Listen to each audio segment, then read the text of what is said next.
This is your video for lesson 32.3, 32.4, solving quadratic equations. First, go ahead and pause the video if you need to annotate your learning targets there so you know what's coming at you. We are going to go ahead and start with the idea of the quadratic equation, the quadratic formula, and the solutions of, so we're going to put a quadratic here, standard form.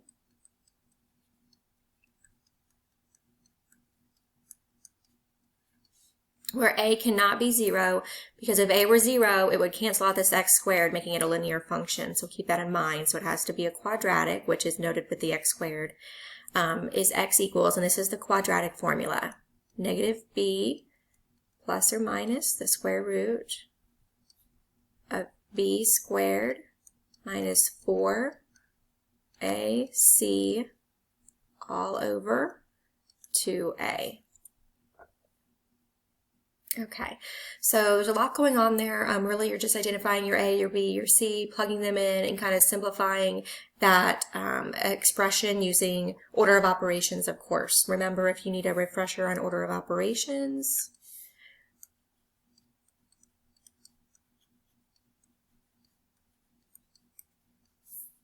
Here we go. Okay, so let's go ahead and jump in and start one of these.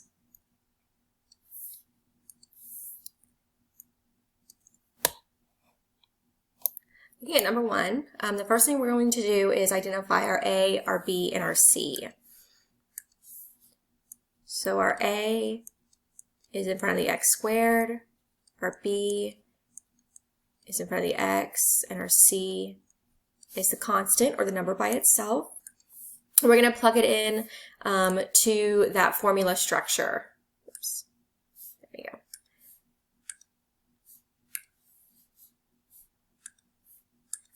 So we have negative b, which would be negative 5, plus or minus the square root of b squared.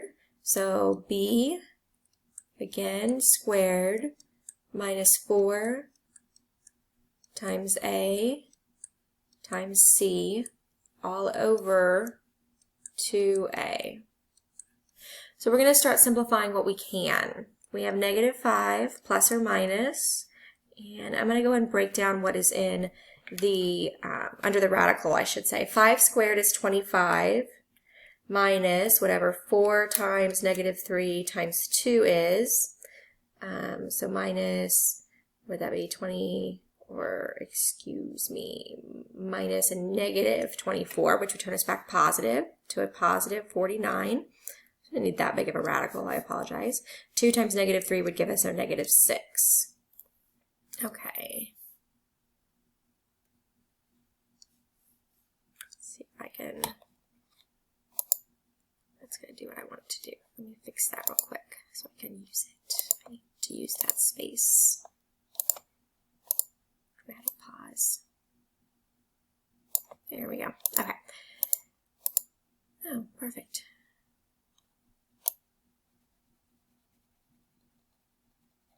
There we go.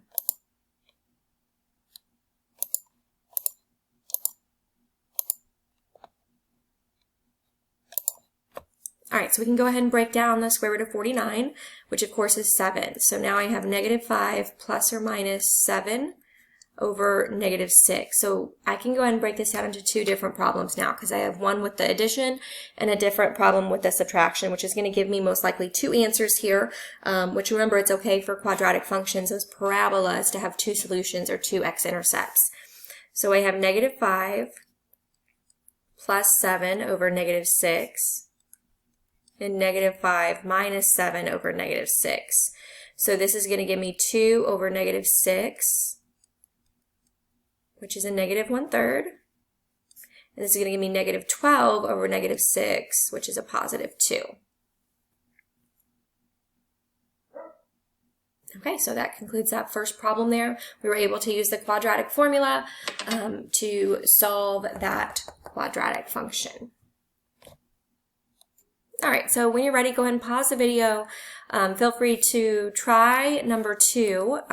It's important to go ahead and try it on your own, even if you do it on a scratch piece of paper, to see how far you get, so that, you know, we can learn from that experience. Looking at number 2, I can identify my A, B, and C.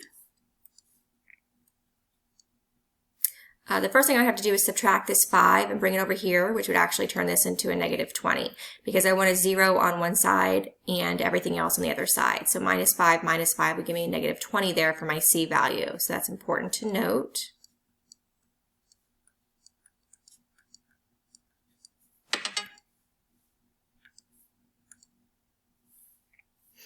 Okay, so I would have negative B, and negative 3 would turn it back positive, so I have a positive 3 plus or minus the square root of B squared, so it's going to be negative 3 squared minus 4 times A times C all over 2 times A. I'm going to start breaking this down. So I have 3 plus or minus the square root, the 4 on the bottom. I'm going to go ahead and explore what's in the radical there. 9 minus 4 times 2 times negative 20 gives me a positive 169. And I know when I square root 169, I get 13. So I have 3 plus 13 over 4 and 3 minus 13 over 4. This would give me 16 over 4, which of course is 4.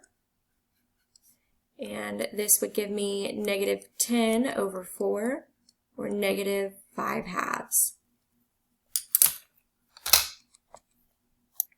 Okay, again, when you feel comfortable, go ahead and pause the video.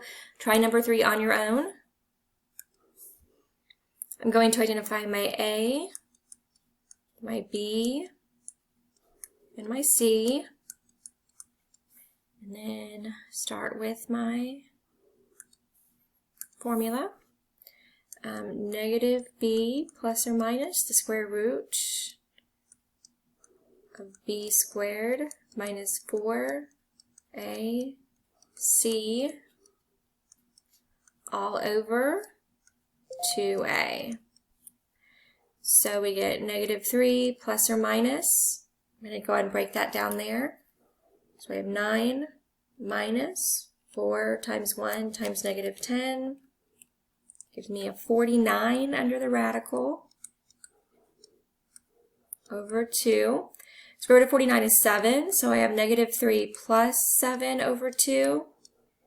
And negative 3 minus 7 over 2. 4 over 2 is 2. And negative 10 over 2 is negative 5. Okay, so checking our answers. Feel free to pause this video as I go through these. Looking at number 1. Using Desmos, of course, when I have access to it to check. I end up with this. If you didn't have access to Desmos, you could always plug those numbers in for your X value and see that your output is 0, because it should be an input-output situation as well. Looking at number 2. There's our negative 5/2 and our positive 4. And looking at number 3, negative 5, which is one of our answers we got, and positive 2. So it looks like we did those correctly. Okay. Task 2, application problem. Solve using any method. It says a dolphin jumps out of the water. The quadratic function y equals negative 16x squared plus 32x models the dolphin's height above the water after x seconds. How long is the dolphin out of the water? So x is seconds, and they're asking how long. So basically they're saying solve for x. So what I'm going to do is I'm going to take this over to Desmos and graph it.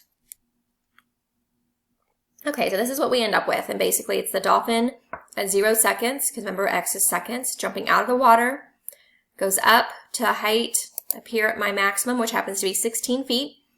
And then, of course, the dolphin comes back down. So it's kind of like an arc there. And then the dolphin comes back down and then goes into the water, you know, at negative height, so to speak, after this many seconds. So from 0 seconds all the way to 2 seconds would be how many seconds? 2 seconds. So we can go ahead and put that as an answer.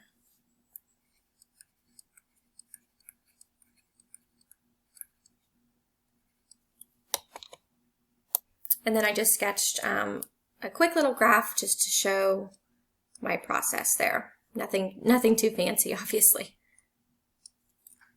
Okay, moving right along. I'm going to try to fit this into 15 minutes, which is one video, so bear with me here. Go ahead and pause the video, read that to yourself, and then I'll jump in. So here we're talking about the discriminant, which is the piece under the radical, the piece of the quadratic formula under the radical. When that comes out positive, you're going to end up with two solutions because that's the way the math works out. When that comes out to be 0, of course, you can't have a positive and negative version of 0, so that's going to limit you to one solution. And then if what's under the radical is negative, of course, you cannot square root a negative. So that's when you know that you have no real solutions. So we're going to use the discriminant to see how many solutions. We don't want to find the solution itself. We just want to see how many solutions here. So we're just going to do the what's under the radical, which is the b squared minus 4ac. So when you're ready, go ahead and solve that through. And what I'm getting here is a negative 20. So as soon as I see that there's a negative under the radical, I know that I have no real solutions. I would like you to pause the video and try B and C. Okay, so take a moment, compare your answers with mine. And then when you're ready, go on down to number 6 and read that to yourself. See if you can come up with a strategy. Okay, so before you pause the video, I do want to point out that there seems to be a little typo here. So it should be with initial velocity v, and where the beginning height of the object is c. So the c is the beginning height of the object. So that's c. Try to put a little c there. There we go. Okay. Okay, so what I've noticed is it's giving me some input values here. So I went ahead and put 20 in for my height because that's what I want to see if it'll reach. 25 in for my v velocity and 1 for my initial height. And then I'm going to go ahead and manipulate this and start the quadratic formula. Okay, and what I noticed is that under the radical, I end up with 625 minus, it was like 1219, I think, 1216.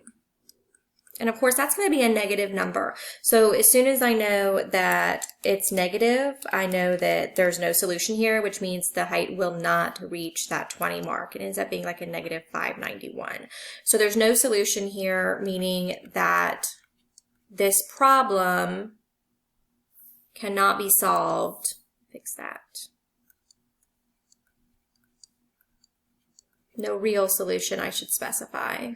Meaning this problem cannot be solved with the 20 feet goal that we wanted it to reach.